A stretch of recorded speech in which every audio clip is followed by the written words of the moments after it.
குஜராத்தில் 5 பணியிடங்களுக்கான நேர்காணலுக்கு 1000க்கும் மேற்பட்டோர் கூடியதால் கடுமையான கூட்ட நெரிசல் ஏற்பட்டது.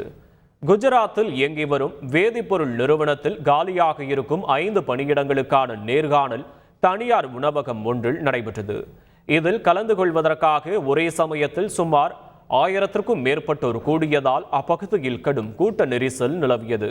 குறிப்பாக படிக்கட்டில் இருந்த தடுப்பை உடைத்துக் கொண்டு இளைஞர்கள் கீழே விழும் அளவிற்கு கூட்டம் காணப்பட்டது. இந்த வீடியோவை தனது எக்ஸ் தள பக்கத்தில் பதிவிட்டுள்ள காங்கிரஸ் கட்சி மோடியின் ஆட்சியில் வேலையின்மையின் வெளிப்பாடு என விமர்சித்து வருகிறது.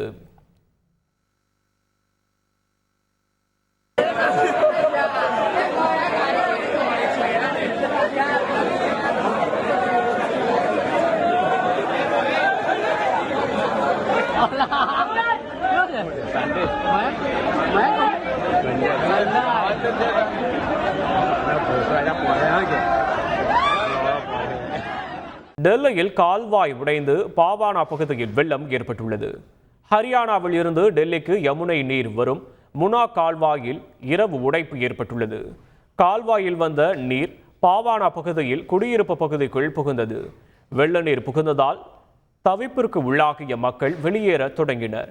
ஜே காலனியில் வெள்ள நீர் அதிகமாக காணப்பட்டது. உடனடியாக ஹரியானாவிலிருந்து கால்வாய்க்கு தண்ணீர் திறக்கப்படும் மதகுகளை அடைக்க டெல்லி அரசு கேட்டுக்கொண்டது.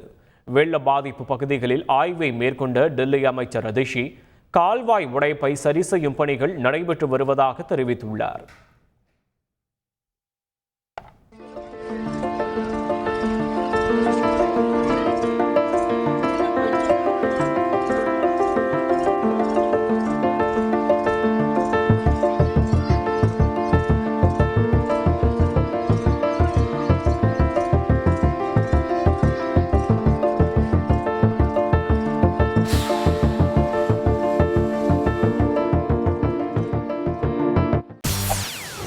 செய்திகளை உடனுக்குடன் தெரிந்து கொள்ள உடனே சப்ஸ்கிரைப் பண்ணுங்க.